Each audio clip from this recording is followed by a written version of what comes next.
Friday yet. Yep. Recording in progress. Good evening and welcome to tonight's meeting of the Lunenburg Select Board. Today is Tuesday, December the 5th, 2023. Please stand for the Pledge of Allegiance. I pledge allegiance to the flag of the United States of America and to the republic for which it stands, one nation, under God, indivisible, with liberty and justice for all. In accordance with the requirements of the open meeting law, please be advised that this meeting is being recorded and broadcast live over the Lunenburg Public Access channel, on Facebook Live, on the Public Access Facebook page, and will be uploaded to the Lunenburg Access YouTube channel after the meeting. The agenda lists all the topics which may be discussed at the meeting and are those reasonably anticipated by the chair. Votes may be taken as a result of these discussions. Not all items listed may in fact be discussed, and other items not listed may also be brought for discussion to the extent permitted by the open meeting law. We're going to begin this evening with public comments. Before we do, I just want to advise, so the public comment period is an opportunity for the board to be able to make statements. It's also an opportunity for the public to come before the board to make any statements that they wish. Public comments are usually not intended to be an engaged conversation. The board doesn't often respond to questions that are posed during public comments. And we would encourage that anyone who would like to have a more detailed or involved conversation with the board to submit a request to Elaine or to the town manager for an appointment.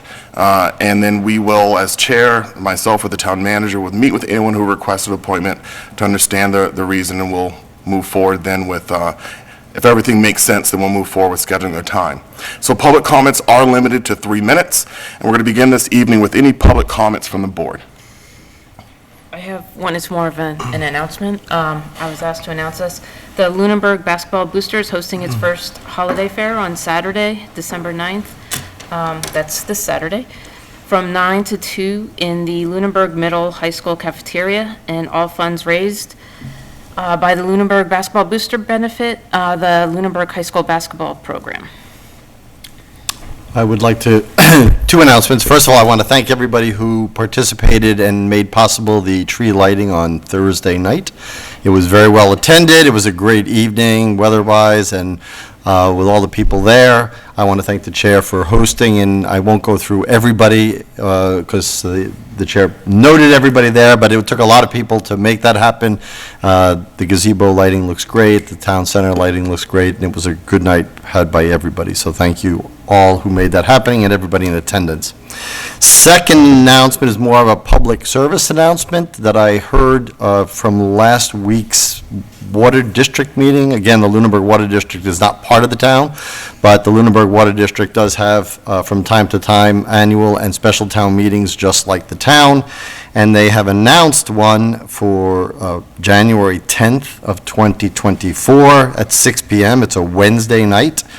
And I believe that the most important article, and maybe other articles, but the most important one is they want the Water District voters to approve a pilot for a water treatment plant at the Lancaster Avenue wells. So I know a lot of people don't get or see their meetings. They're in the middle of the day. Some people see them on Zoom, but I figured I would announce to it because there is such a big overlap. A large portion of the town is in the Water District and can vote. You do not have to be a water taker, you don't have to be a customer to vote, you just have to live in the Water District boundary. So I will have more about the Water District during the committee reports. Thank you. Okay, mine's just an announcement as well before people tuck in for the evening. There are 2 upcoming inductees into the Lunenburg Century Club, and I just want to announce because there are events associated with these. On Friday, December 8th, Fred Cuddy will be inducted. He was born December 8th, 1923.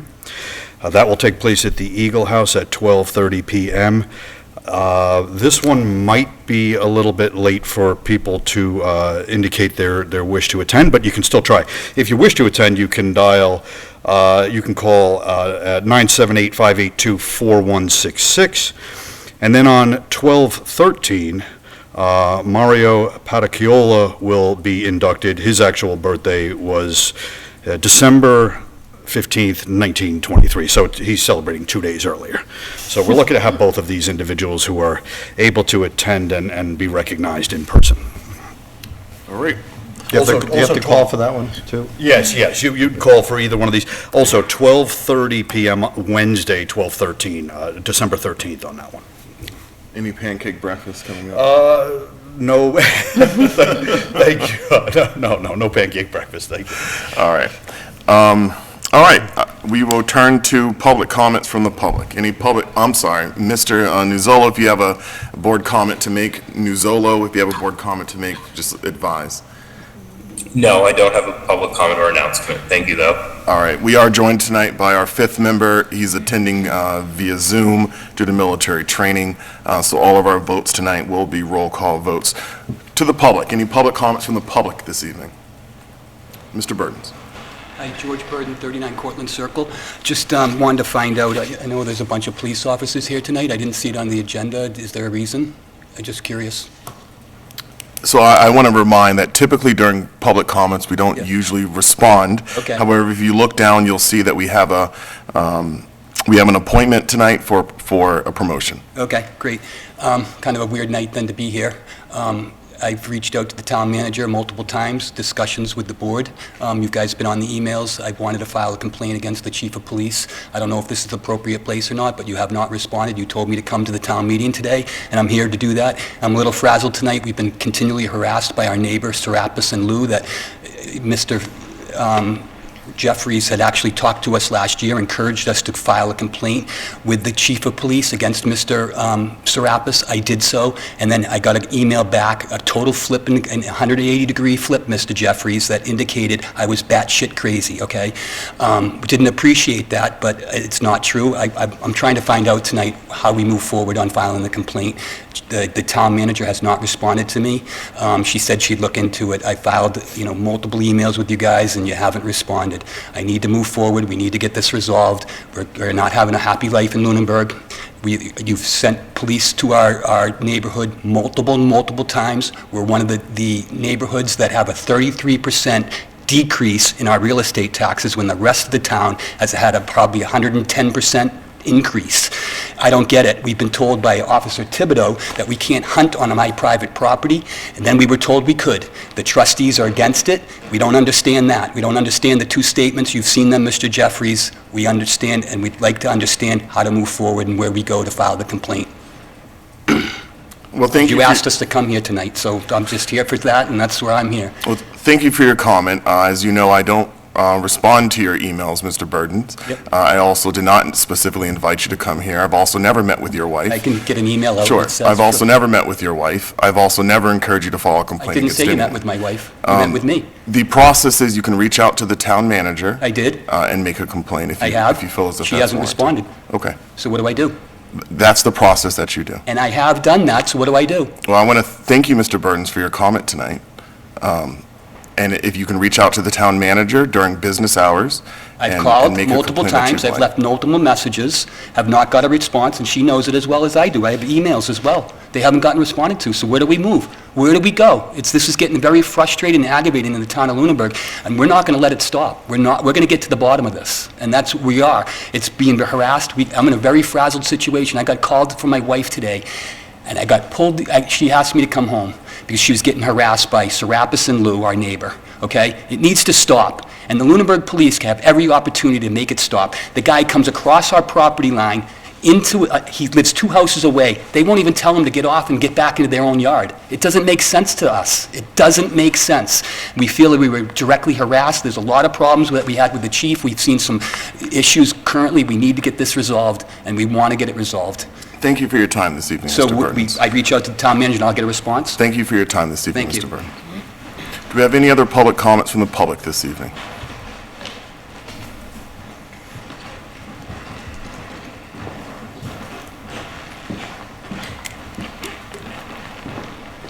Good evening, everyone. Good evening. My name's John Bowen and Jean Marie Price, 162 Highland Street. I'm just going to read from a prepared statement. November 30th, 2023, my wife Jean Marie Price and myself attended an open meeting of the Cemetery Commission at the Lunenburg Public Library. After the meeting had commenced, Chairwoman Ms. Yasko made a comment to me directly, quote, "Watch yourself, be careful." I inquired about this direct statement to me, and she repeated it again, and then opened public comment. I again requested the meeting at public comment and was ignored. I began my public statement. I and my wife took that as a means, prior to public statement, to dissuade me from making statements at a public and open meeting, and I was to make. And immediately after I made that public statement, Chairman Yasko said, "Okay, you said your public comment, now you can leave or I'm calling the police." After calling the police, she came back to the meeting and adjourned the meeting. And at that point in time, my wife and I exited the building and went to the town manager's office, who Heather was in a meeting at the time, ma'am. The cemetery, I proceeded on 5 comments and concerns.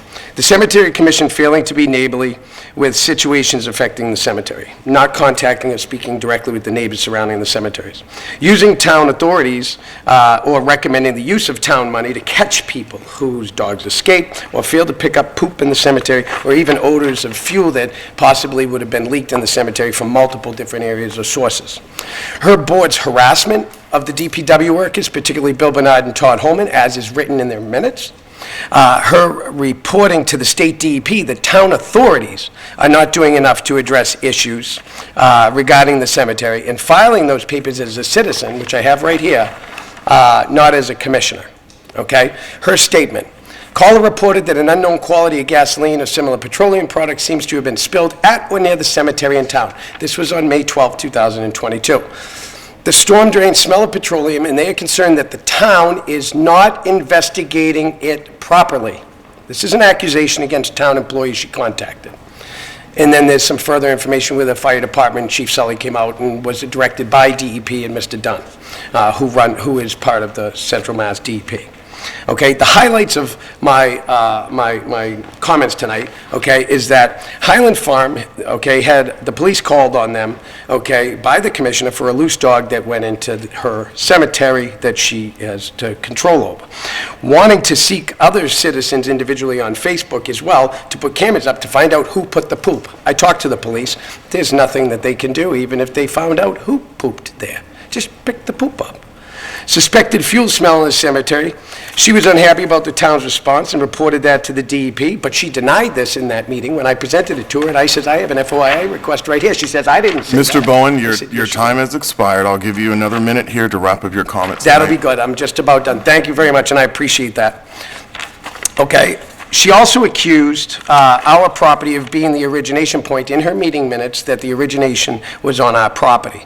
The fuel spill, the fire department, DEP, and the cleanup company, New England Disposal, determined that the situation overall is inconclusive to where the spill occurred, and the soil test reports, which I have copies of, and I know that Heather has them as well, including my minutes from the cemetery commissioner, which I gave to the DPW director, show barely a minimal of VOCs in the area. I'm not an expert. These were the issues that I raised, and I have one more issue that I found out this evening. I found out recently that the cemetery commissioner is using her authority to investigate individual and independent citizens and their person with the police department.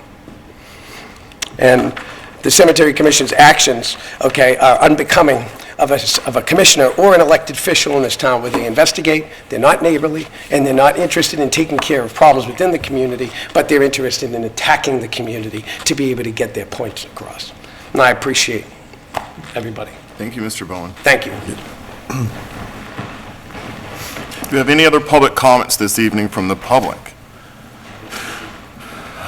I will remind Mr. Bowen that this board does not have authority over the elected board of the cemetery commissioners. I know I've advised you of that privately, but I will advise you of that publicly. And again, I want to remind you that there is an open seat on the board of cemetery commissioners, and you're more than welcome to request an appointment to that seat or run for election to the seat.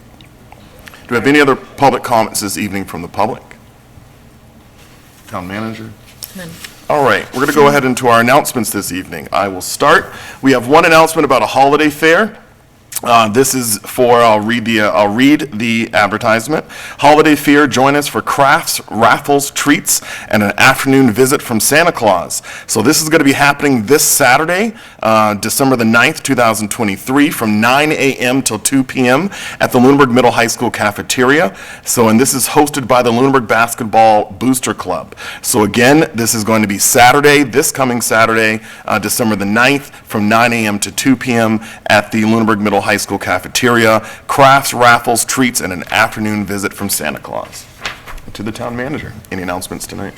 Just that the master plan survey is out right now by the company that's heading up that project for the planning board, and you can find the link to that on the town website and also on our social media accounts. Also, town offices will be closed in observance of Christmas Eve and Christmas Day on Monday, December 25th, and Tuesday, December 26th. All right. Let's see.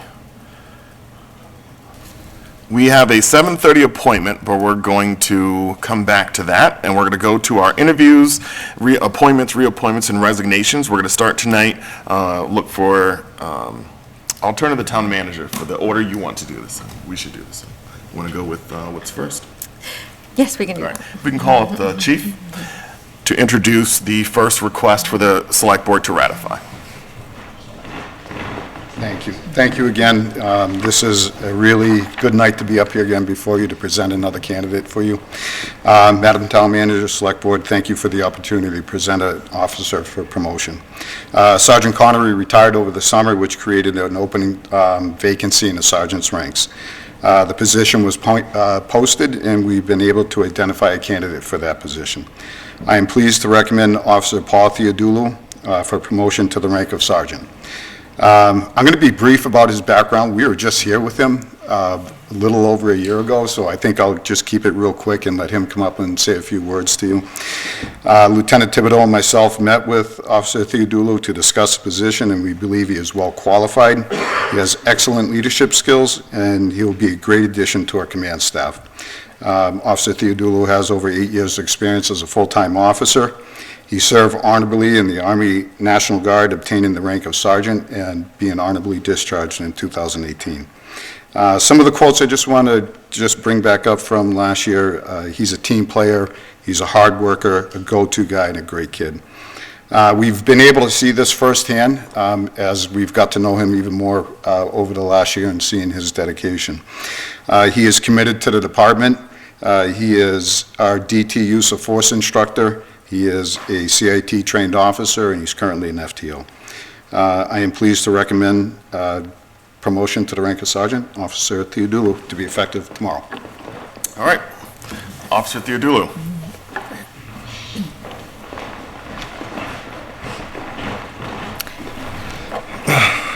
Hello again. I think this is my third time here since May of 2022. It's good to see you guys all, as always. No, I just want to, I appreciate everyone, in this town, the department, Chief Gamble, Lieutenant Thibodeau, all the sergeants, all the patrol guys. I mean, they make it easy. They really do. Of course, I do have a background in the military, Fitchburg Police, Townsend Police for a little bit. I think all the, the experiences from different places and different cities and towns and, helped me out a little bit to see things from different perspectives maybe and, what to aspire to be and what not to want to be. I'm very thankful for my wife as well. Holding it down at home, I think that's, half the battle, is, being supportive and allowing me to dedicate most of my time to this place and, kind of keep me grounded. So I appreciate everyone here, and as always, I'll continue to, put the town, first and, go from there. All right, I'm going to turn first to Selectman Nuzzolo for any comments or questions he may have. I don't have any comments or questions, I should say. I did read the chief's letter. It was a stellar recommendation, so I'll just say thank you for the work that you do for the community and the work that you previously did with the Army.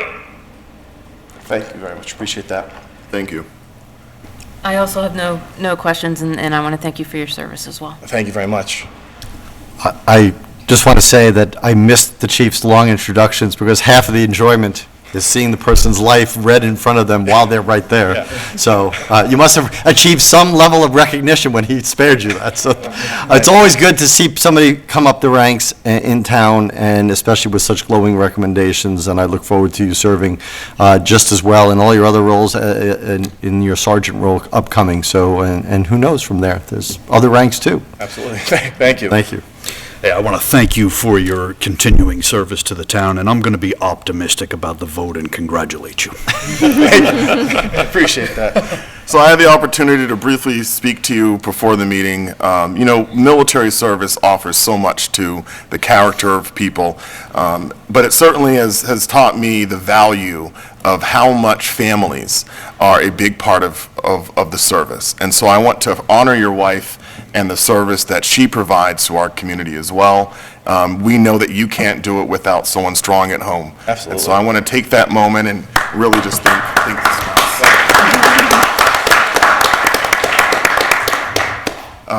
This is really straightforward. I want to echo the comments that have already been made. It's always exciting to see an officer come to us with a variety of experiences and move up the ranks. It's exciting to see that we provide that type of opportunity within town. I know that this board is full-fledged in support of the work of the police department, the integrity of the officers that we have, and I have full confidence that you will add to the team in this new capacity as a sergeant. So I will go ahead and make the motion tonight. I move to ratify the appointment of Patrol Officer Paul Theodoulou to the rank of sergeant. Second.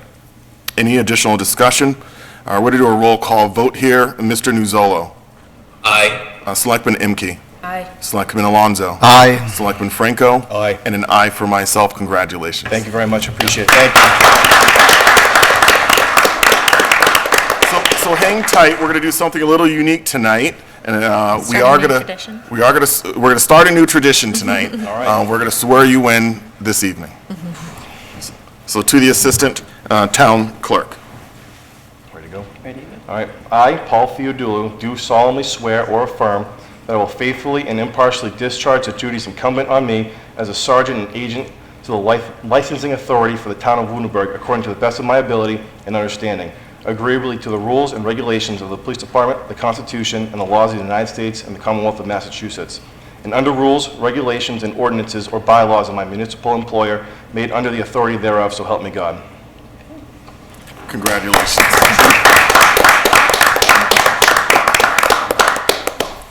I want to invite the board to come down. And the town manager.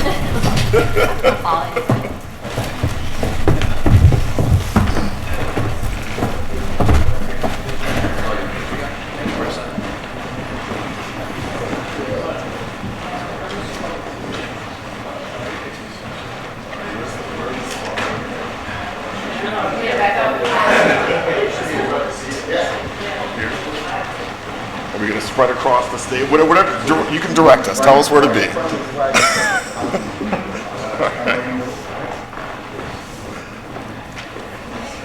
All right.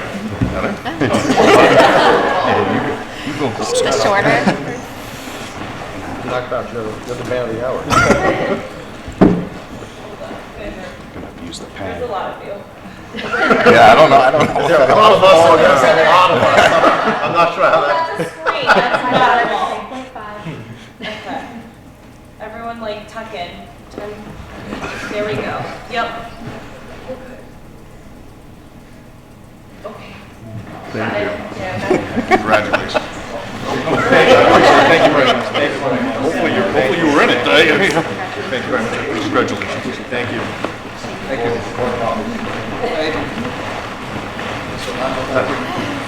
you.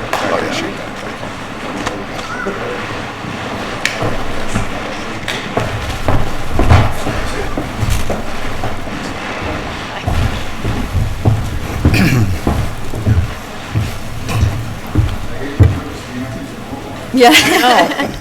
Who wants to follow and act like that? All right. Give me 1 second.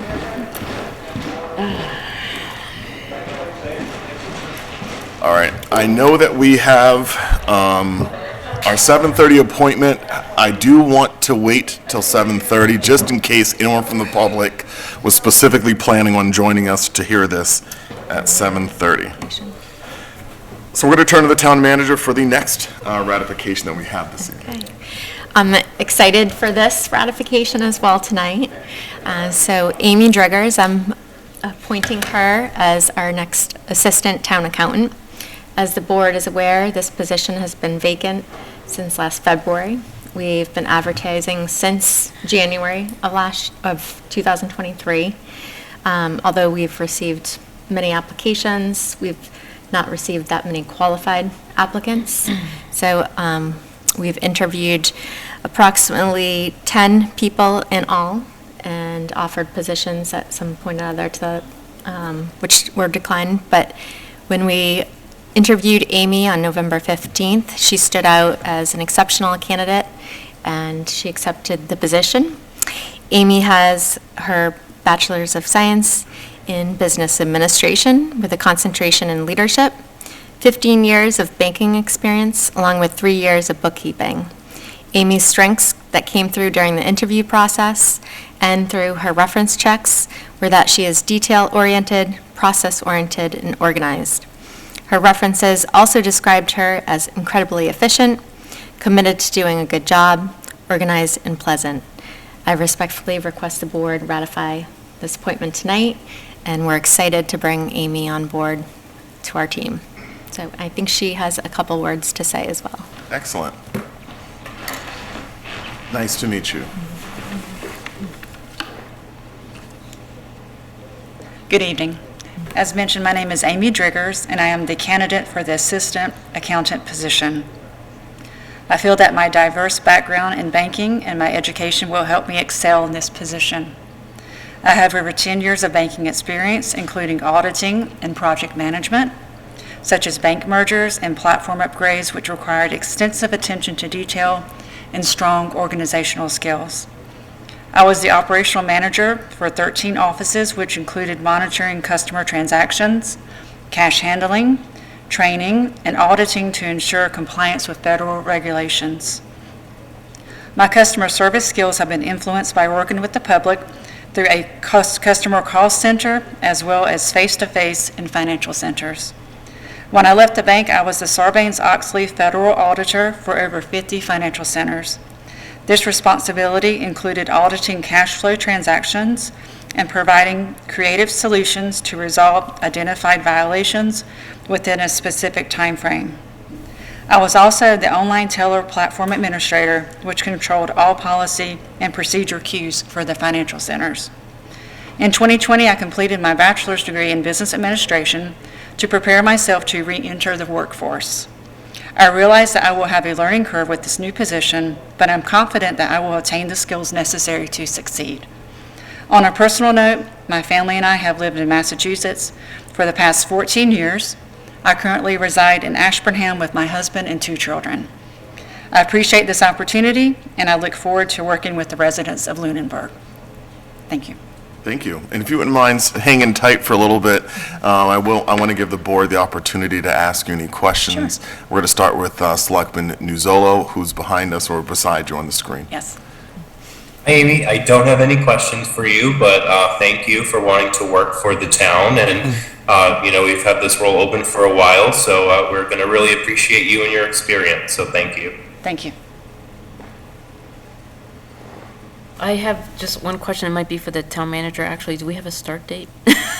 December 15th. December 12th, sorry. 12th. I'm only coming tomorrow for some 12th. orientation. Right. So next Monday. Okay, no other questions for me? No questions for me. I think that I trust the town manager's team, and if they went through as many people and interviews as she said, and she selected you, that means a lot to me. Your presentation tonight was very professional, very excellent, and I look forward to that in this role, because this is a role that needs that kind of professionalism and that kind of background, and I look forward to you really being able to succeed as you say you will. Yeah, there'll be a learning curve, but with that dedication and what I've seen and what I've heard from the town manager and her introduction, I'm sure you will have it. Thank you. Thank you. Just a couple of quick thoughts, no questions, but I am happy for both you and for the town that you'll be joining us, and I welcome you and look forward to getting to know you, so thank you. I'm very thankful, Amy, to meet you this evening. I've been a resident of Lunenburg for the last 30 years. Now, I did graduate high school and went to the military, but this was my home of record. I mention that because I really care about our town, about what it is to the residents, to the business owners. I care about how friendly it was when I was a child and maintaining that level of friendliness. And then the professionalism that I think that people in our community and businesses expect when they come to meet with the town accountant, assistant town accountant, or finance director. And clearly your presentation tonight demonstrates that you are fully capable of those aspects of the role. I think the background that Heather presented tonight, and then our experience working with Heather, we know that she's only putting forward the most qualified candidates for these types of roles. And it sounds as if your background is heavily focused in another area, and this is a kind of a municipal learning curve, but the transferable skills are there. I expect that you will be extremely successful, and I hope to see you grow within the town as well. So I want to turn to anyone from I usually don't ask for public comments. We don't have many people from the public here, but if there's any other questions or comments. All right, I'm going to make this motion. I move to ratify the appointment of Amy Driggers as Assistant Town Accountant. Second. All right. Any additional discussion? All right, this will be a roll call vote. Mr. Nuzzolo. Aye. Selectman Imke. Aye. Selectman I'm Alonso, an aye from me. Selectman Franco. Aye. And an aye for myself. All right. So congratulations. Welcome to the team. We're excited to work with you, and I'm confident that you're going to be in great hands here in the town. Thank you so much. Best of luck. Thank you. Thank you. All right. I want to thank Mr. Driggers, I'm guessing, who's also here with you, for his support. You're a rock, so thank you very much. Thank you so much. Thank you. You don't have to stay for the rest of the meeting. I just want to put that out there. It is okay if you leave, but you're always welcome to stay as long as you'd like. But you get extra points if you do. No, you don't. All right. Well, thank you for that. So we have our, you also get to see how we are when we interact with the existing employee coming up next. So we have a 7:30 presentation and review of a new fee schedule. This is for the building department, presented by our building commissioner, Brian Gingras. Brian.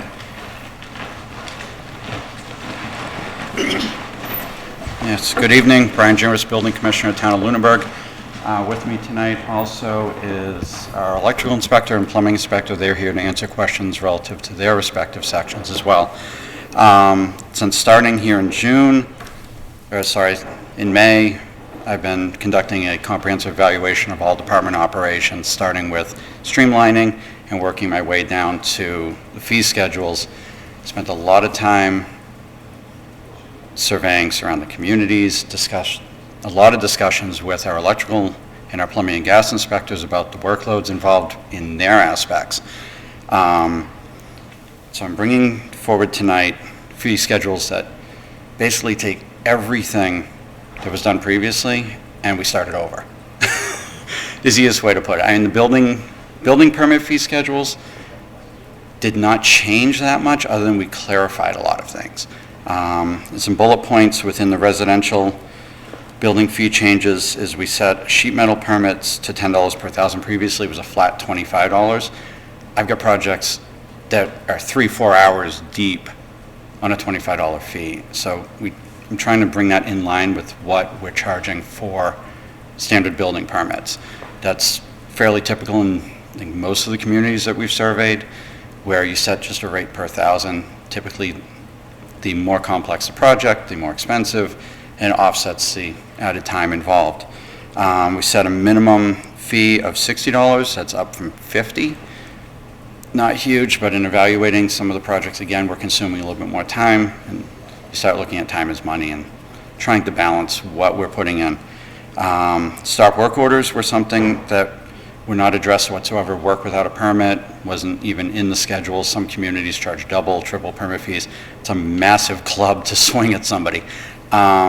So I sat back, what's involved in documenting, stopping the job, and literally charging them that time, right? It's typically a license holder that should have known better to begin with.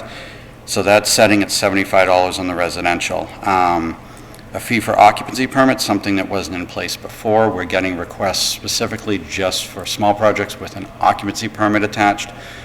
So at that point, I'm looking at what other communities are charging and the workload involved in documenting occupancies, requesting a fee of $50 per unit. So if we have a 3 or 4 unit residential building and we're going in 4 times for finals, we're actually compensating based on occupancies for each of those units.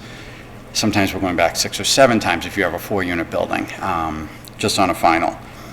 And then temporary occupancies, something, there were no provisions whatsoever anywhere in the building department for temp occupancies. Residential, they're few and far between. Commercial, they're a lot more common, but again, there wasn't even a provision to allow for a temp occupancy or how we track those. That has been addressed within the fee schedule. Looking at the commercial fees, this is where there is a jump. Traditionally, Lunenburg kept the same fee for residential and commercial projects.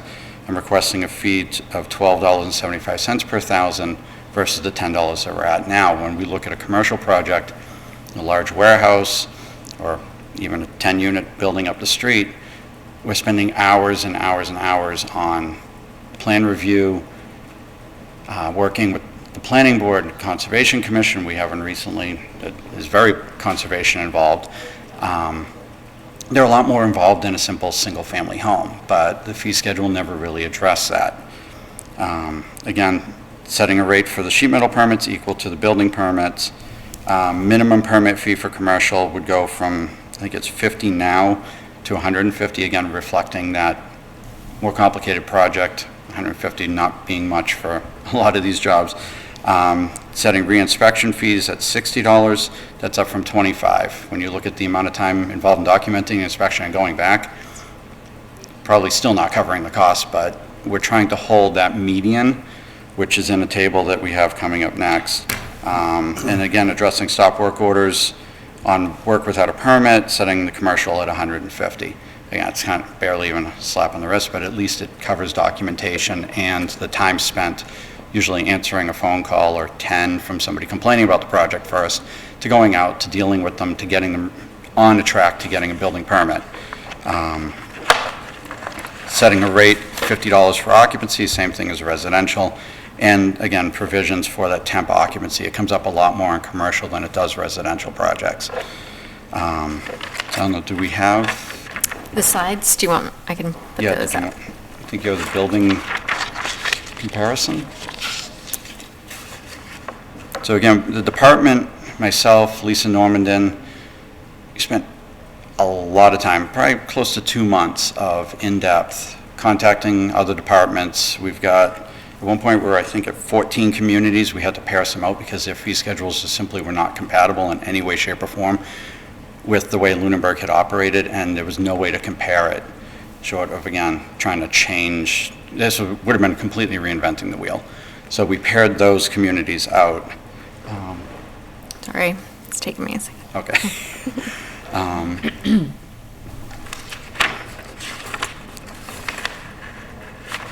So the first one up should be a comparison of all the communities. So this is the building department? That's the building permit fee schedule. Do you want me to go to the? No, we'll start with, we'll start with the building permits. So we surveyed Air, Bolton, Berlin, Clinton, Pepperell, Townsend, Groton, Lancaster, Shirley, and Sterling, looking at what they're charging, but also when they evaluated, right? We're not trying to become the highest, we're not trying to be the lowest, trying to cover department operations and stay consistent with the area.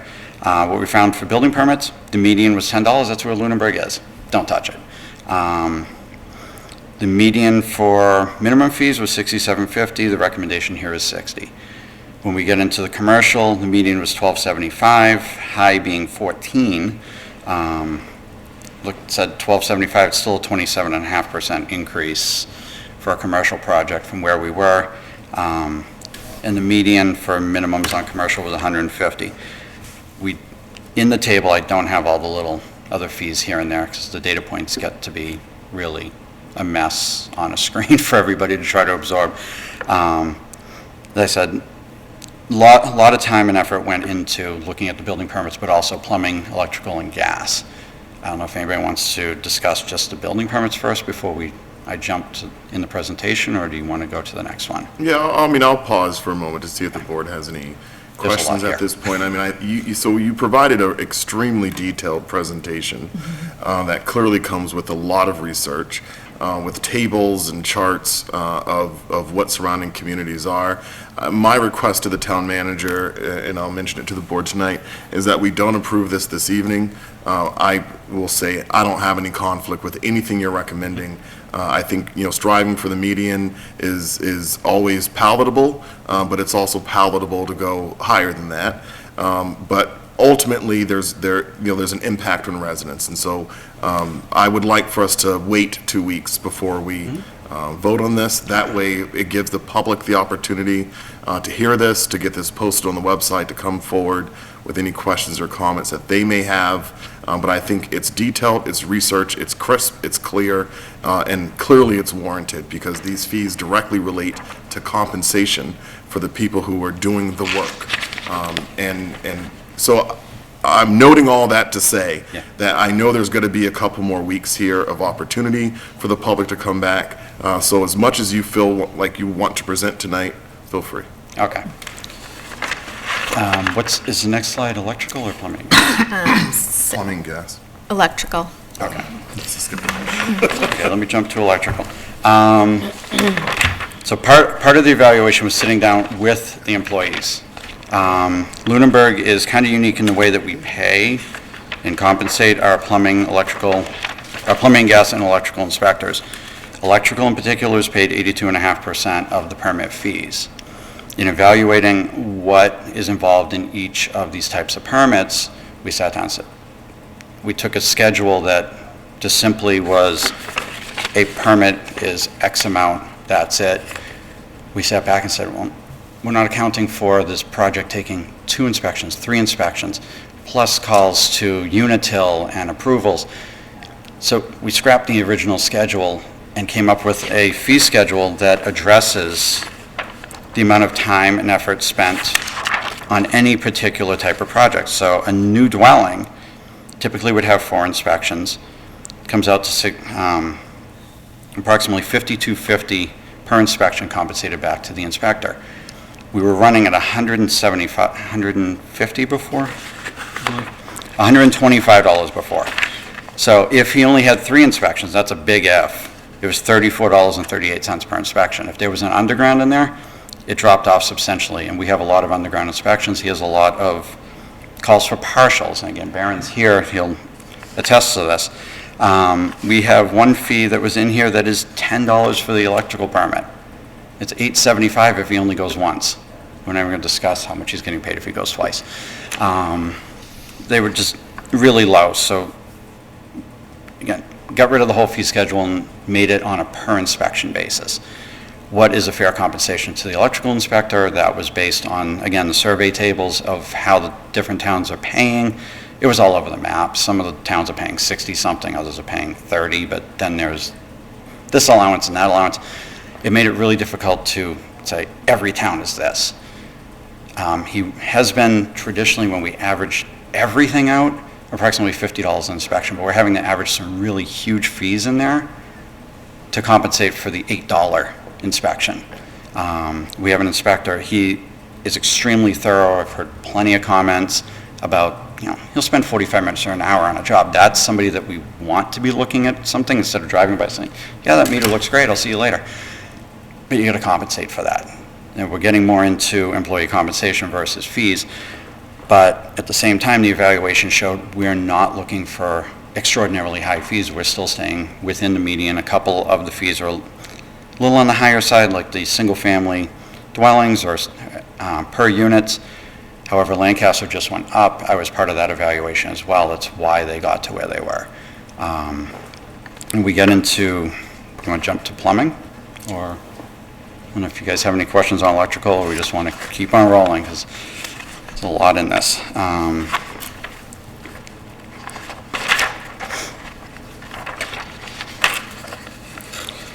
So plumbing and gas, the fee schedule is new as well. It looks a lot like the electrical inspections, where now we're including how many inspections are included within a permit type. We did adjust up the base price and the per fixture price on the plumbing and gas to get us to an inspection pay that isn't a minimum wage. I mean, again, we have inspectors making $7 an hour in some cases on these. So it's more of a compensation discussion now than it is a fees discussion, but at the same time, holding within the medians of the surrounding area. I suspect a lot of the communities have done this type of evaluation in the past because they're paying their inspectors per inspection or a percentage of fees. As I said, there's a lot of bullet points, a lot there. I know we want to get it on the website for public comment first. So, anybody have any questions for me or these guys with regards to this? The plumbing was, last Lunenburg numbers are from 1987? Yes, so when I'm digging back into the fees overall, it appears as though we're using charts and schedules that originated in 1987 with some patches along the way. There was an update in 2017 that does not appear to have touched plumbing and gas at all. We have a $38, I believe it's $38 minimum on a plumbing permit. 36 $36? I think.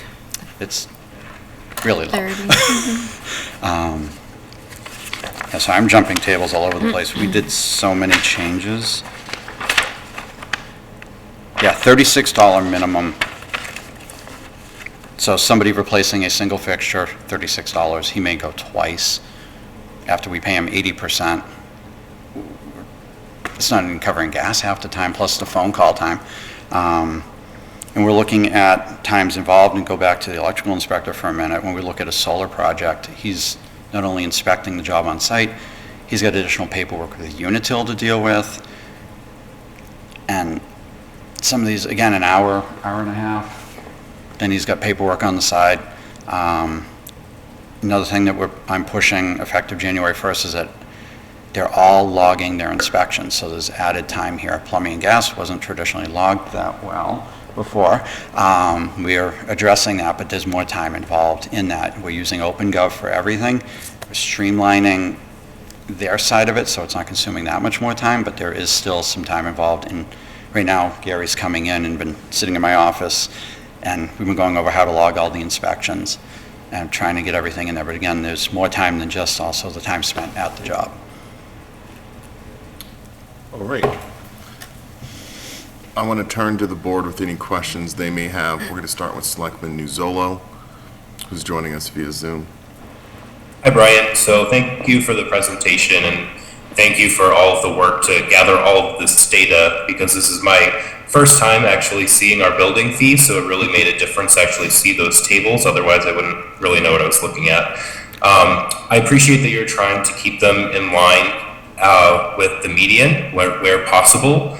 But other than that, that's sort of my first glance reaction. I will defer to the members of the board with more experience, maybe have seen this before, for their feedback too, but that's really all I have for now. So thank you for all the data, the tables. You made my day. I mean, I'm just looking at this, for the first time as you're going through it, but my initial reaction is it looks in line with the median. The only thing that jumps out to me in comparing to the median is the electrical for the new dwelling, residential. Yeah, it does jump out. Again, going back to, we look at the most recent towns to adopt, being Lancaster is actually the absolute most recent, I know, because I just came from there. And again, sitting down with Barron and saying, well, how long are you taking on these jobs? Yeah. That's a big part of it, is really what is involved in that, because it's not a full-time position. We're compensating for these guys going out on the road and working for us. I'm not necessarily questioning, I'm just. It did jump out, and it jumped out with me also when I initially did You it. have more data than this. I mean, you know the best of how much time people are spending, how many trips out there and so on. I have him here tonight also. He can answer a little more accurately on some of it. That was the only one that jumped out, and if you've looked into it and given it thought, you know, I'm not in a position to question on that. There was a lot of time spent on these. Thank you. So I want to thank you for all the work you put into this with you and your staff. I only have a few comments. And so fees, for those people who don't know, I mean, the town can charge fees up to the point that they can justify that the fees are, you know, a direct result of the amount of hours that are required to do the job. So while I'm interested, I'll say interested in the actual price, I'm more interested in hearing from your team whether, you know, like as you insinuated, in some cases, you know, making $5 a call to spend the day getting there, you know, the time online, you know, the time on site to do the inspection. I mean, that's not benefiting anybody. It's not benefiting the homeowner. It's not, or the commercial entity, not benefiting the inspector, and it's not benefiting the town. So I'm interested that we cover the costs of what we are spending and that people are making a fair wage in the inspections that they do. The only way to really know that, and I'm glad to hear at the end of your presentation that you said you're finally getting or shooting to get more accurate hours spent, because that's going to be the key to all this. In the past, when the few times we've gone over these fees, it's always been a kind of a finger in the wind. Okay, I think this is better because other towns are doing it and it's what the market will bear, but it never really did a zero-cost justification about what the fees are. Now, my only concern in this, and it's not that it's not justified, but open-ended, the fact that you may have to go to another inspection, additional inspection, I will just stay in a hypothetical. You run the risk of there being friction between the town and whoever's doing the building, whether residential or commercial, so you kind of force or cause more inspections than should be done. I'm pretty sure that's not the case, but it is possible, because you could say, hey, I asked you to do this, you didn't do this, or you go and you find something new that the person didn't know before. I know it'll be taken care of. That's my only concern, and it is a minor concern. We've always had reinspection fees in place. This schedule addresses what is included in a base permit that you apply for. Good. That you know you're getting 2, you're getting 3. And if you're going to call for 4 or 5 or 6, you're going to pay for that this time, versus these guys are acting as free consultants half the time.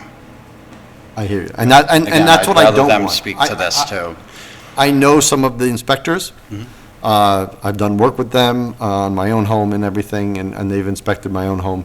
So I want people to make a fair wage, and I want the town to collect those fees for that wage. So I don't look at these as being too high or too low. I want them to be fair, and I want them to be fair in both regards, from the people paying them and the people inspecting them. So if you and your team are telling me that these are fair, then I'm for them. Thank you. That's why we did the comparison with all the other communities versus just blindly walking and saying, this is what we need. Because if we're $1,000 higher than air for something, that's a huge red flag. Why are we there? So we had to make it, again, consistent, and at the same time, we're compensating them. We may have to attract somebody else later and make sure that we're not saying, hey, you're making $8 an hour. Because I don't know how long any of these guys are until retirement, but want to make sure that we're in a position to be able to potentially attract somebody else later. Thank you. Well, thank you for the detailed report, and Caesar and Renee, don't feel bad. I don't think I've seen these myself either. So, yeah, I have to greatly defer to your expertise on this, and also the fact that the comps are here. But, you know, and I was going to be totally fine with it, but then Mr. Alonso spoke, and I think he makes very good points, and so I also endorse those comments, just to make sure that they are appropriate fees, in light of every factor that Mr. Alonso enumerated. So, other than that, I thank you for this, and I also agree with Mr. Jeffries, you know, about giving a little time for public reaction as well. Yeah. So, you know, I think that the inspectors in the room with us, you know, you guys have seen firsthand the incredible wealth that a lot of people have accumulated over the last, 4 years. And to be on a fee schedule that is, at this point, 35 years old. I'm sure it's a certain level of offensive to you guys. So I fully support the proposal, but I want to kind of go beyond that and say that, this kind of review needs to happen more frequently. And, what I would like to see, and it's entirely up to you to do it, but what I would like to see is for you guys to evaluate how well this is working 6-8 months from now, and to come back to us next December. I know these, when we approve these, or if we approve them in 2 weeks, they're going to go into effect for January the 1st. So it would be helpful next year around this time for you to come back and say, hey, we thought this was a big enough adjustment, but it's now resulting in this consequence. Because, median is just kind of getting the temperature of what everyone else is doing, but it doesn't necessarily mean that it's enough, or that it's adequate, or that it's correct. And we may be, looking at medians with towns that haven't touched a lot of these numbers in 10 years or so. And so it wasn't accurate. Yeah, I saw. Dates. Yep. And so it wasn't, it's not always as accurate it needs to be. So if this needs to go higher, I say often that we have to be frugal in government, but people also need to pay for the services that they want to receive. And I know that the professionals that are standing or sitting behind you today, when you're going out to a site and getting paid $8, I don't know many people that I don't think anyone in fast food even makes that anymore. I think people flipping burgers at McDonald's make $15 an hour. So to come at this with the level of experience, expertise, compensation needs to be fair. So I'm with all the previous comments, and my only, again, summarized addition is let's have this conversation again in about a year from now, and let's make additional modifications if we need to. Mr. Chair, I did think about one additional point, and about, not only is it a matter of fairness to the inspectors and that they are properly and fairly compensated, but when it comes to a lot of these things, natural gas and electric especially, but even the construction part and the plumbing part, in a commercial building, it's a public safety issue, and in a residential, it's a safety issue. I don't want to attract people to do inspections because of the amount that we're paying them that are not going to do the proper inspections because they're feeling, you know what, I'm not going to put my heart into this. I'm getting paid $10 an hour. That's just, you're not going to attract people who are going to get and keep to the codes that are there for a reason. So for those reasons as well, I think we want to make sure that they are right. And as far as comparisons, I don't know how other towns have done them, and it's okay to look at them. Right. But unlike other things where we look at other towns, in this case, if we can justify what we get to, if it was even much higher than other people, whether it's lower or higher, if there was a great differential between them, but we could justify it, I'd be fine with that too. Hear, hear. 1987. I was a college student with 18-inch hair in 1987. I think I was starting elementary school. I said, it was time for a complete revamp. Typically, with the building department, I would go between 3 and 5 years to do a complete reevaluation. Yep. Your idea of coming back in a year to see how this is working, I'm probably going to hear it within a month anyway. Baron's nice and vocal about that. I'm sure Gary will be also if we get everything in line. All right. They're all pretty restrained tonight. I know. I'm very nervous. Anybody want to add anything? Well, I think they're leaving well enough alone. They see it's going. Just let us keep talking. It's going in their favor. So I do hope that next year you can come back to us, whether or not there are any fee changes, with the numbers to say that, you know what, we did this right, or these are maybe some final tweaks to make the numbers really I'll good. gladly give you guys an update. Thank you. Thank you again for all the hard work. Thank you. Thank you for all the work that's gone into this. I know when I saw the report initially, I was like, we have to summarize this before we can present it. That it's a lot of data, it's a lot of numbers, and that the public's going to need a little bit of time to digest it. But it's just a credit to the work that you put into this to be fair with the team that you work with. And this is the kind of analysis that I think we all look for, and certainly exceeds, I think, the expectations of what we've seen previously from different person in your role. So thank you for that. Thank you for being a good member of the team and for having that sense of comfort, knowing that you can come to the town manager with a concern and that it will get addressed adequately. So that's always refreshing for us to see that dynamic too. So thank you. Thank you. Thank you. All right. I just wanted to add that I want to thank Brian and all the inspectors for all the work that you do. It was very refreshing to see the amount, the comprehensive nature of what you put into this. No inspector has done that, or commissioner has done that in my time here. So that was very refreshing to see. And it was very thorough, and a lot of time and thought went into this. So I want to thank you for that. Thank you. And also add, while you're here, Brian is our permitting guru over at the Ritter, so he has done a lot of work on that too. I want to give credit there as well. So he's been handling all the workflow processes through the permitting, and he really knows the ins and outs of the permitting software. So thank you for that, and Thank you. thank you for the inspectors. I will also want to reiterate, I was shocked when finding out how much inspectors we're actually receiving. So I hope the board can address that in the next 2 weeks. Thank you. Thank you. Thank you. All right. And so this information will be posted on the town website, members of the public, and I believe our meeting is on the 19th, if that's correct, in which we will be looking to vote to approve pending public comments. All right. Are you doing the town manager? No. All right, so for this evening, we're going to go to our current business. Do we have them with us? Yeah.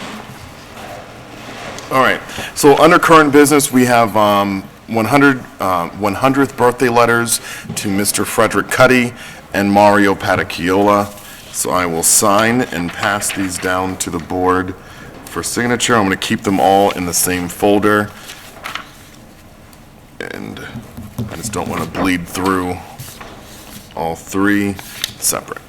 All right, so we have 2 letters. Are we being denied a town manager report today? I have no report tonight. This is like having dinner without dessert. All right, so next, we also have a pro forma recap.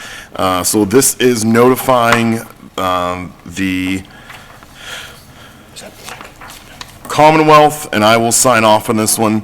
So every year, This is not No? done every year. not every year, this Yes. never happens. This never happens. So, what we have is, the town manager can present it, actually. I'll just turn to you. Right. This form is a required form for us to file with the Department of Revenue, along with our pro forma recap for the third quarter preliminary billing. So it's basically, it's saying this is what we have for excess levy capacity, and that was what the final number was after the special town meeting in November. So what that means for those at home in the public is that the town gets to increase revenue or taxes by 2.5% plus new growth.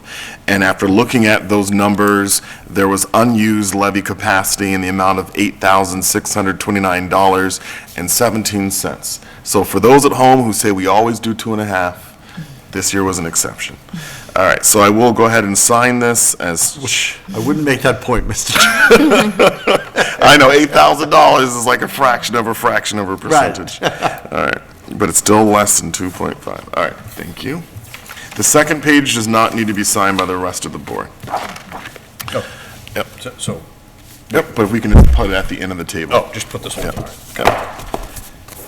All right, so the town manager is going to, well, we can just talk about, so about a year ago, we created this pilot to have a health insurance opt-out program through 2025. And the idea, or opt-out program through the end of this calendar year. Through what this was, or benefit year, what this was recognizing that when you go to employees and say, hey, if you don't take our insurance because you're on another qualified plan, that we will compensate you an X amount of dollars, that what many businesses realize are savings, that it actually forces families to look at all the different options that are in front of them and say, hey, we're going to go into this plan, it makes the most sense.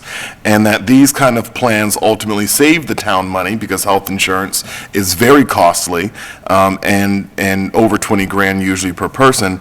And so when you create this type of benefit, again, it enables people to look at their different options, and ultimately it results in saving the town usually some money.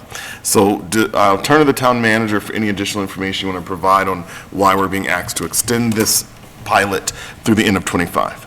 So our Public Employee Committee agreement runs until '25.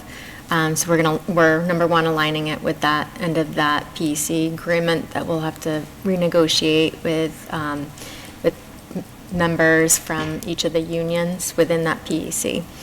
As well as when we initiated this last year, it was right before the open enrollment period. So really not a lot of time for people to learn about it and enroll and opt in for it. So extending it hopefully will garner more people that opt out and take advantage of it, and ultimately also save the town money. And just as another point, in order to opt out, you have to demonstrate that you're opting into another qualified plan. So it's not that employees are just not taking an insurance, it's that they're demonstrating that they're on it through another plan instead. Any questions on this tonight? I just have one question. It says through fiscal year '25, and open enrollment is November timeframe. Fiscal year is... Or our open enrollment is in May timeframe. Okay. So I'm just they'll have- thinking a lot of private, like... Yeah, it's It's usually now, usually November, and so No, if their for the- spouse, if they're looking to get on... Not for the municipality. No, but if they're looking to opt out and get on their spouses, they may not be able to get on their spouse's plan until their spouse's I see what you're open saying. enrollment. It's a matter of syncing up. That could be an issue for some people. This will still be enforced next November. But I think you're saying But it's you going to have be a to- 6-month. Yeah. So let's say ours ends in May? Open enrollment's in May? Yes. So they have to decide in May if they're going to enroll in the town's plan. Right. They want to go on their spouse's plan, but they can't go on that until their spouse's open enrollment, which is in November. It's just, Yeah, so An they have to odd- sign up in advance, be on 2 plans for 6 months. yeah, something, I don't know if there's anything that can be done to try to sync them up, but... So this is currently going on right now anyways. It was through fiscal '24. So if they had that, they could have done that. This is extending it through fiscal '25. But every year you can decide to go back to... Right, but what I'm saying is this was instituted last year for fiscal '24. So if that was the case, this November, you said, was open enrollment for? Right now. They could have done that in November. I think We're- she's pointing out the fact that the fact that they're on other sides of the calendar, opposite sides of the Yeah. calendar is the problem for people who want to do it. I'm like, To I don't make a know, we're not change. going to be able to remedy that because the Yeah. town's fiscal years and the insurance Yeah. go by our fiscal years. Yeah. So there's really no I guess- reconciliation of that. Like the chair said, I think the only thing you can do if people who want to do it, they're going to have to be on 2 They'll plans. double up for a 6 period months. of time. Yep. But I guess the minimum to make people aware of that. And then those savings for those 6 months would have to be worth it to make it even willing to do that. Yeah. So that's probably something worth exploring of how do you bridge when that happens, when someone wants to get on another plan, but the enrollment period's at a different calendar time period. How do we bridge that within our current plan? Yeah, I don't know if there's a way. All right. you Well, bring up I a great guess point. the other way to do it, if you're not double covered, if you could get a COBRA from your employer Ooh, during COBRA's those days. even a lot. Cobra's Well, again, no, I understand. I'm just Yeah. throwing ideas out there. I'm not saying, Yeah. it didn't work out the finances that it makes sense. Health insurance is so, I mean, you get into prescription, I mean, it's a big decision, and it's a lot of, people need to look at it closely. Yeah. It is definitely a great program, but I think you're 100% on point, which is the time periods. Because most jobs, it is November into early December. Yeah. And if the town's doing it, this only is beneficial really if they're going from municipality to municipality. But if they're going, or if their they spouse wanna is in a double up. municipality, yeah. Well, perhaps there's a way to bridge that divide of what happens if someone wants to come off the plan and it's, 6 months don't know. out. I don't have an answer. Yeah, I don't It's know. just, Something we can talk to our health insurance broker Okay. about. So the question before us tonight is whether we want to extend this pilot through the end of '25. I know that there's some questions, but I move to extend the pilot health insurance opt-out program through fiscal year '25. Now second, sorry. All I right. thought you were. We have a motion and a second. Any additional discussion? All right, let's see if I can get this right tonight. Selectman Nuzolo. Aye. Selectman Imke. aye. Selectman Alonso. Aye. Selectman Franco. Aye. And an aye for myself. All right. All right, I just mentioned the unused levy capacity letter. Any minutes tonight? No. Let's go to warrants.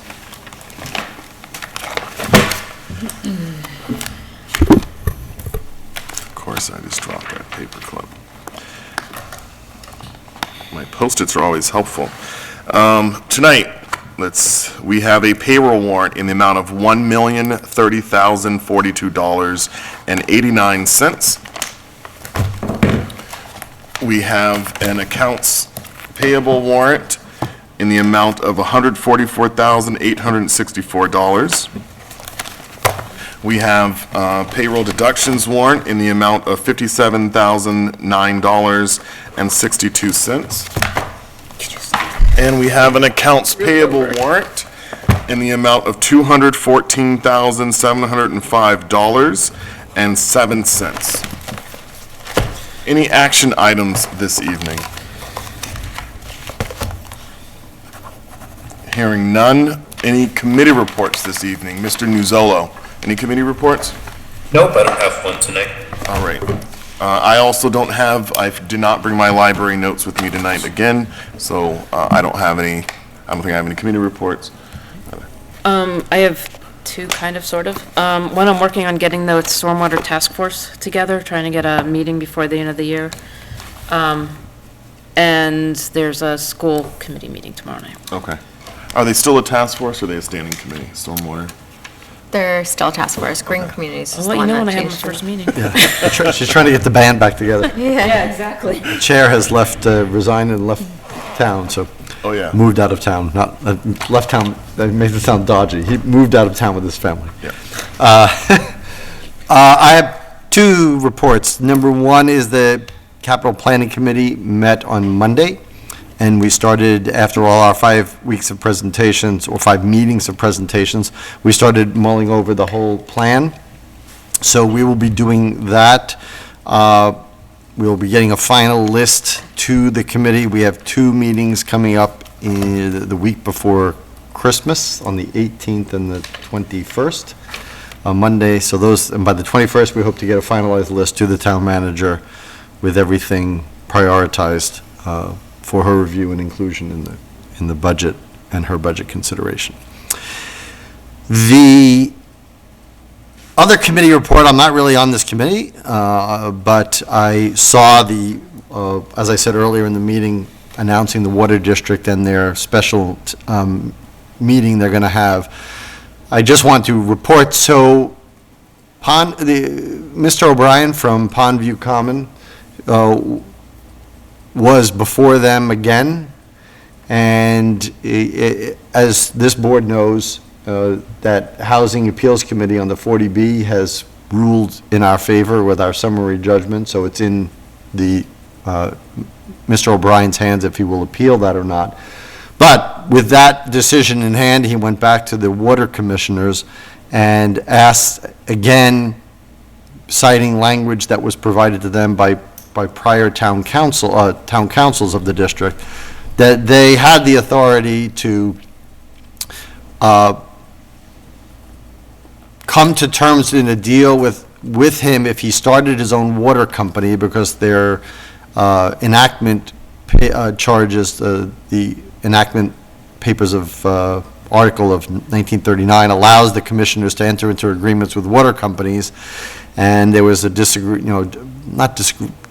there was no seeing eye to eye about whether that meant for buying from water companies or selling to, but in any event, Mr. O'Brien is purporting to want to start a water company, which in turn would distribute the water to those properties outside of the district.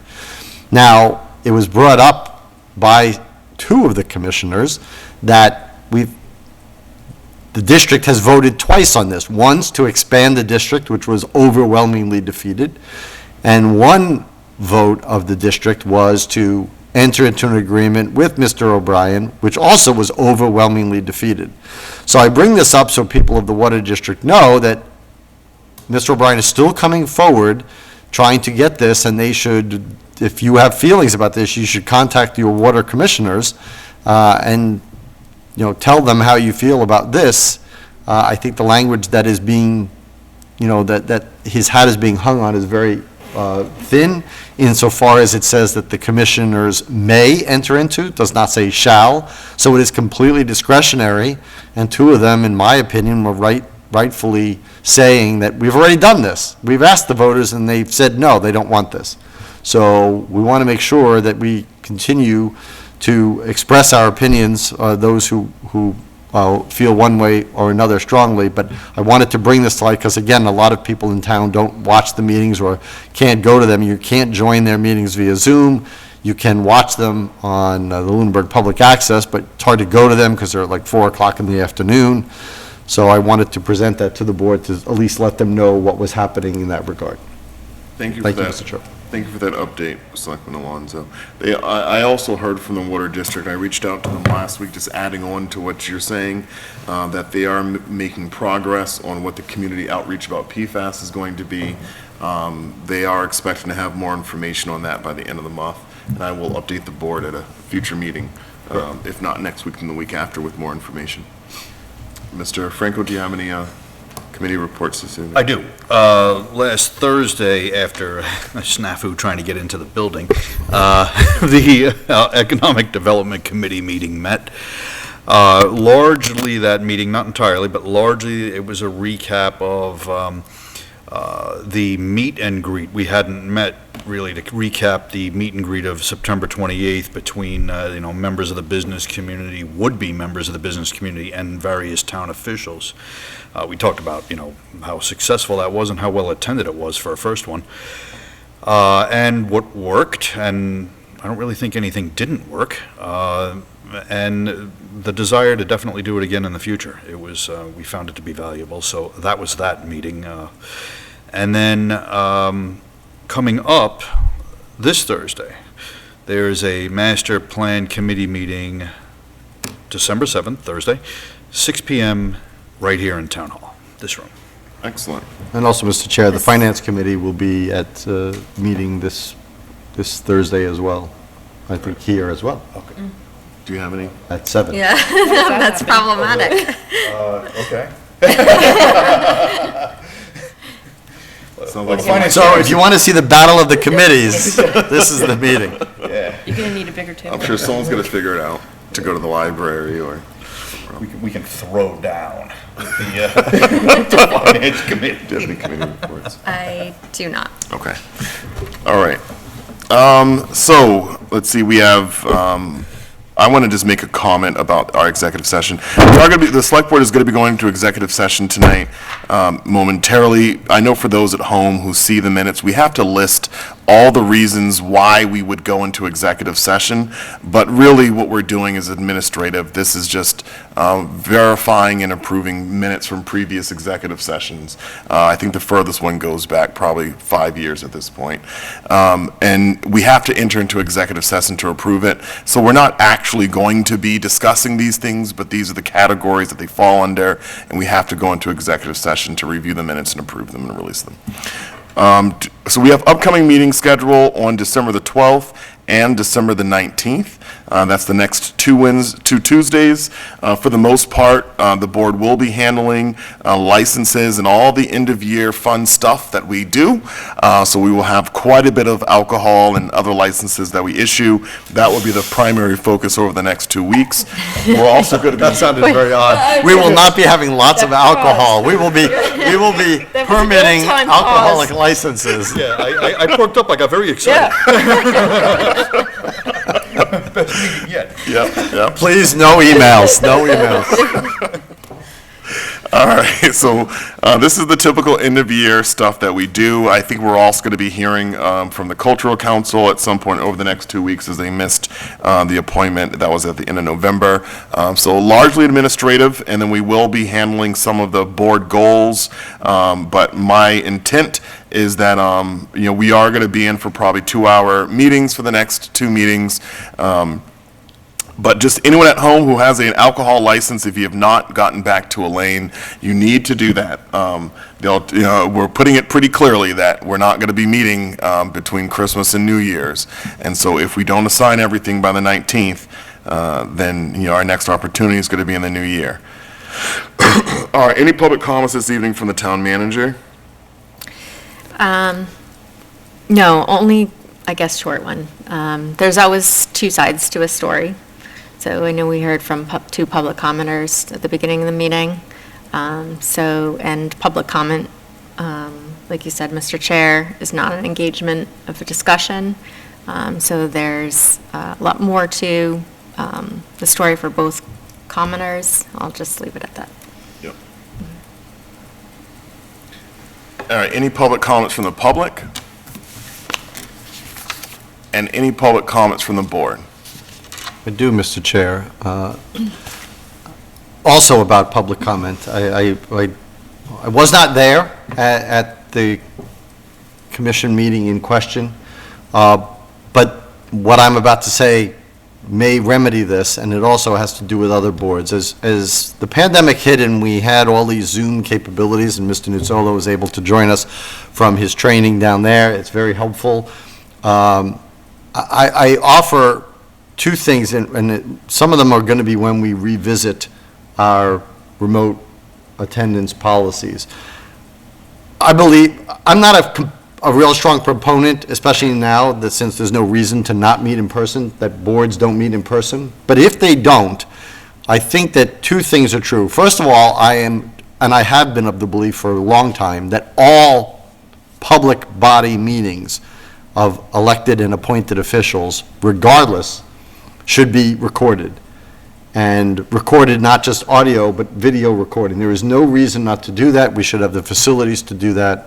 And some of the comments that were made tonight are unknown to people who weren't there, but a recording would show, clear evidence of what happened. I do agree with the town manager, there are 2 sides, but it would be easier for people to see what those 2 sides are instead of hearing it from what I understand, 3 people in the room, or 4 people in the room.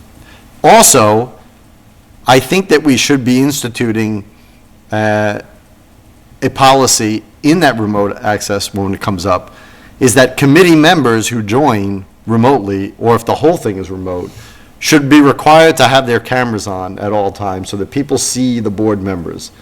I think it's too easy to get distracted in today's world. If you're not on camera, you'll go do something, I'll go here, I'll get a snack. I mean, people should see, it's still an official professional meeting, and people should see who they're speaking to, at least their faces online, to see whether they're being attentive or not.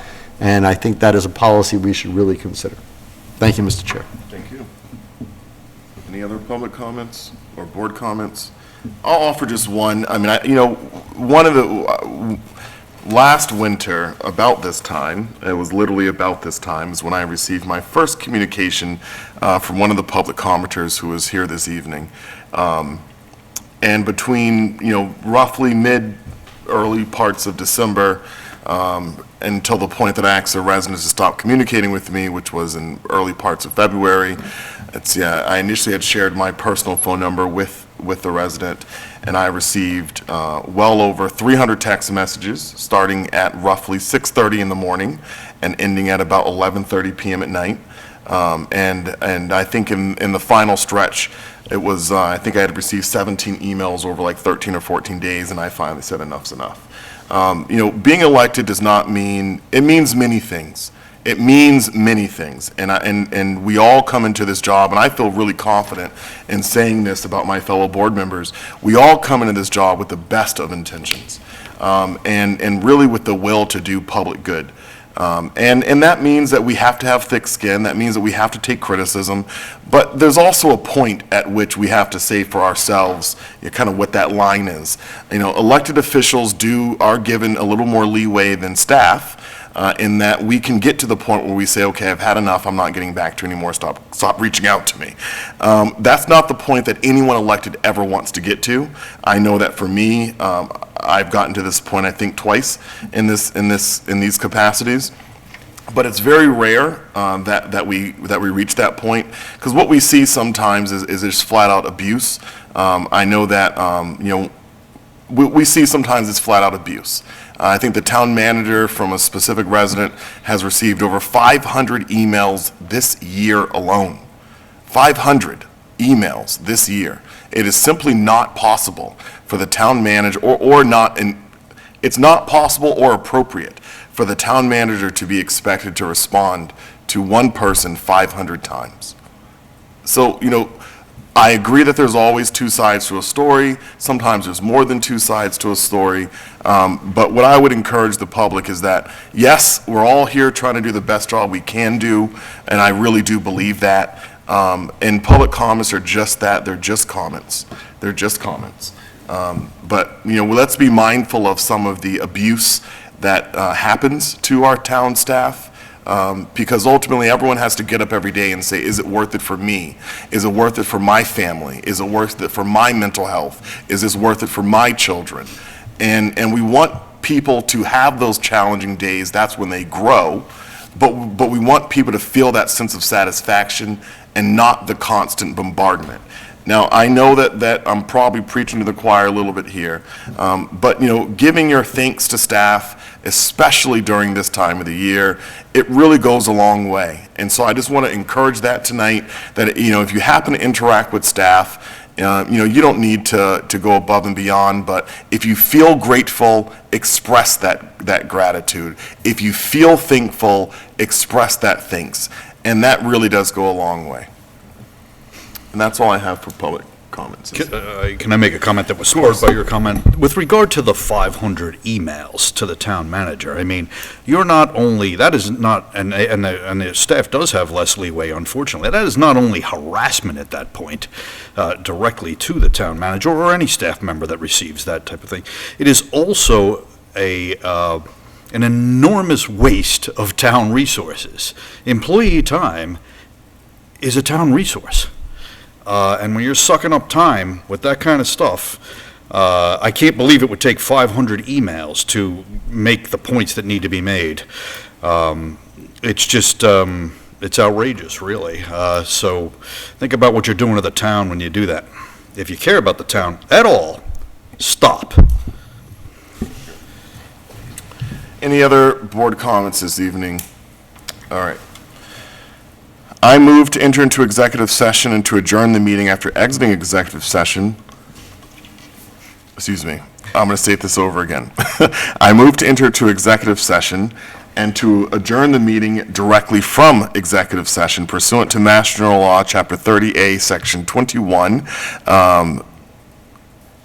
A, subsection 3, to discuss strategy with respect to litigation if an open meeting may have a detrimental effect on the litigating position of the public body and the chair so declares, which I do, and subsection 6, to consider the purchase, exchange, lease, or value of real estate if the chair declares, which I do, that an open meeting may have a detrimental effect on the negotiating position of the public body.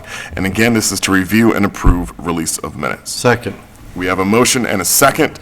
Mr. Nuzzolo, I know you're not going to be able to participate in this executive session remotely unless there is a way tonight. Is there a way to do that tonight? I could keep them on as everyone else closes out. Okay. All right, so we will include you in the motion, in the vote tonight. Mr. Selectman, this will be a roll call vote. Selectman Nuzzolo. Aye. Selectman Imke. Aye. Selectman Alonso.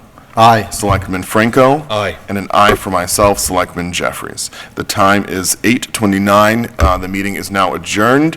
The primary meeting is recessed while we enter into executive session. I want to thank those at home for joining with us this evening. Again, we will be meeting over the next 2 weeks on December the 12th and December the 19th. And please, please, this Saturday, December 9th, from 9 a.m. to 2 p.m., participate in the holiday fair located at the Lunenburg Middle High School cafeteria for crafts, raffles, treats, and an afternoon visit from Santa Claus. Have a wonderful evening.